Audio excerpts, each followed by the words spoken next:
And నేను మీ ఆదిముదిరాజ్. మనం ఈరోజు మాట్లాడుకోవాల్సింది ఆపరేషన్ సింధూరం.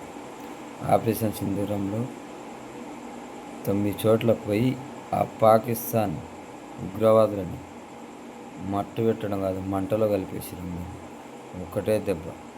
మళ్ళీ అబ్బా అనలే, అయ్యా అనలే. పానీ పీతా అని అడిగేటోడే లేడు. కేల్కతం దుకాణం బంద్ అయింది కనుక ఈ 9 చోట్ల ఏదైతే పేలుడు పీల్చారో ఖతం అయిపోయింది. ఇంకా పాకిస్తాన్ ఆల్రెడీ ఆర్థిక వ్యవస్థలో కుంగిపోయి ఉందంట. కిలో టమాటా 150 రూపాయలు, ఉల్లిపాయలు 150 రూపాయలు, కిలో చికెన్ ఆడ 850 రూపాయలు అంట. అంత రేట్లతో బగ్గబగ్గ మండి ఉంటుంది. ఇప్పుడు ఈ 9 చోట్ల ఏవైతే మనం దాడులు నిర్వహించామో, ఉగ్రవాళ్ళ మట్టి పెట్టామో, ఇంకా సగం సంకనాకి పోయి ఉంటుంది. ఎందుకంటే ఏ మతము ఏ కులము అని మరీ మీరు కాల్చి చంపారు కదా. మేము మీ ప్రజల జోలికి రాలే. మీ ఎవరైతే మాకు అన్యాయం చేశారో, ఏ ఉగ్రవాదులు అయితే మా బట్టలు ఇప్పించి నువ్వు హిందువా ముస్లిం అని చెప్పి కాల్చి చంపారో ఆ ఉగ్రవాదులను 9 చోట్ల అనుకున్న టైంకి అనుకున్న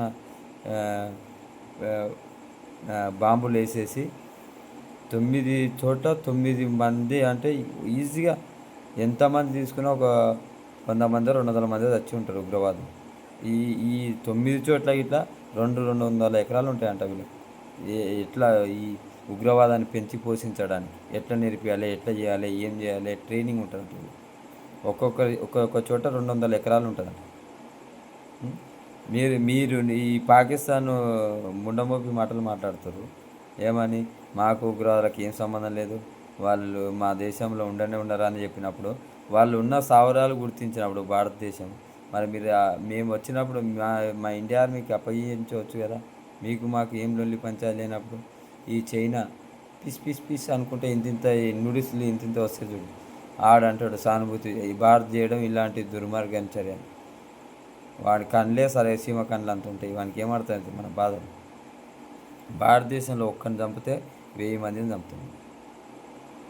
గుర్తుపెట్టుకొని పాకిస్తాన్లో ఇందులో మాట్లాడుకోవాల్సింది ఏంటంటే 18 బృందాలుగా ఏర్పాటై అందులో డిప్టీ కమాండర్గా 2 మహిళలు రావడం అనేది భారతదేశం నిజంగా ఝాన్సీ లక్ష్మీబాయి అంత గొప్పగా పోల్చుకోవచ్చు. ఈ దేశంలో ఆడవాళ్ళని తక్కువ చేసేవాళ్ళు ఇప్పుడు ఈ భారతదేశం మీద ఎవరైతే హిందువా ముస్లిం అని చెప్పి చంపిన వాళ్ళని ఈ 25 మందిని ఎవరైతే చంపారో ఆ ఉగ్రవాదులను 9 చోట్ల 200 మంది పైగా ఈ ఇద్దరు మహిళలే దాన్ని లీడ్ తీసుకొని చంపారంటే గుర్తుపెట్టుకోండి. మీరు ఒక్కరిని చంపితే మేము 1000 మందిని చంపుతాం. మీకు మాకు ఉన్న డిఫరెన్స్ ఏంటంటే మీరు చేసేది ఇంత చేస్తే ఇంత చెప్పుకుంటారు, మేము చేసేది ఇంత అయినా సరే గొప్పగా మీరు ఇంత చేసి అంత చెప్పుకుంటే మేము ఇంత చేసి అంత డబల్ చేసేస్తాం. గుర్తుపెట్టుకోండి. ఇందులో మాట్లాడుకోవాల్సింది 2 కమాండర్ల గురించి, డిప్టీ కమాండర్ గురించి వస్తే మనలో కొన్ని భావాలు ఉన్నాయి. హిందూ ముస్లిం, క్రిస్టియన్ హిందూ అలాంటివి కాకుండా ఇందులో 2 లీడ్ తీసుకున్న వాళ్ళు ఒక అమ్మాయి, ఇందులో ఒక లేడీ. ఏదైతే మన ఇండియా ఆర్మీ కమాండర్గా లీడ్ తీసుకున్న ఆమె ఎవరైతే ఉన్నారో 18 బృందాలు వేస్తే అందులో ఏకంగా మహిళా కమాండర్గా ఉన్న ఈమె ఆపరేషన్ సింధూరంలో సోఫియా ఖురేషి ముస్లిం. వీళ్ళు అయినా ముస్లిం అయినా వీళ్ళ నాన్న 1965లో పాకిస్తాన్ ఇండియాకు జరిగిన దాంట్లో ఇండియా ఆర్మీ తరపు నుంచి నిలబడి పోరాడిండు పాకిస్తాన్ ఈ ఆర్మీతో. ఆయన అదే పాకిస్తాన్ పిలిచి నీవు ఆఫర్ ఇచ్చిందట, నువ్వు రా ఇండియాను వదిలిపెట్టి ఇండియా ఆర్మీని వదిలిపెట్టి నువ్వు పాకిస్తాన్కి వచ్చేసాయి, పాకిస్తాన్ ఆర్మీలో నీకు ఆర్మీ చీఫ్గా నీకు విప్పుగా ఇచ్చేస్తాం, నువ్వు వచ్చాయంటే నువ్వు ఏమి ఇచ్చినా నాకు అవసరం లేదురా అని బూట్ కాలుతున్నదని. నా దేశం భారతదేశం, నేను భారతదేశంలో పుట్టా, భారతదేశంలో చనిపోతా తప్ప మీ దేశాన్ని మీ ఉగ్రవాద దేశాన్ని నేను ఎందుకు వస్తారని అని ఉమ్మిచ్చిన మహానుభావుడు అంట సోఫియా ఖురేషి. ఎవరైతే ఈరోజు మన భారతదేశం ఇంత గొప్పగా సక్సెస్ఫుల్ చేసిన ఆపరేషన్ సింధూరంలో సోఫియా ఖురేషి ఉందో వాళ్ళ తండ్రి గారు, అలాగే వాళ్ళ భర్త గారు ఇట్లా ఉన్నారంట. ఇప్పుడు ప్రజెంట్గా ఉన్నారంట ఆయన భారత ఆర్మీలో. ఆయన పేరే తాజుద్దీన్ ఖురేషి. మనం అంటాము ఏ ముస్లింలు అంటే ఉగ్రవాదులే, ఉగ్రవాదులు అంటే ఇదే అని. ఎప్పుడూ అలాంటి భావన ఉండకూడదు. ఎవడో కులంలో గానీ, మతంలో గానీ ఎవడో ఒకడు ఉంటాడు చీడపురుగు. అందరిని ఎట్లా ఆపాదిస్తారు మీరు?